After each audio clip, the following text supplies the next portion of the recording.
YouTube, hello. This is a speed run of the Vaterra Camero ZL1. Currently got the Garmin GPS running at 0. We currently have a 2S Lipo battery installed, and let's start a run. So there we go, timer started. We'll put the shell on and see what speed we get. This is an Orion 13x3 motor and currently running a Dynamite Lipo Tazer 12T ESC. So let's go.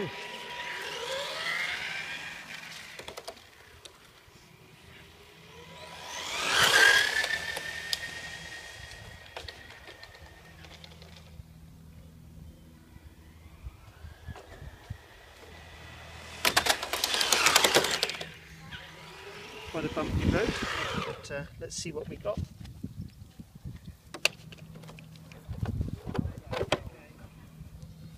And it's 26.9, so 27 miles an hour. Bearing in mind the road's a bit bumpy, that's what you're bidding for.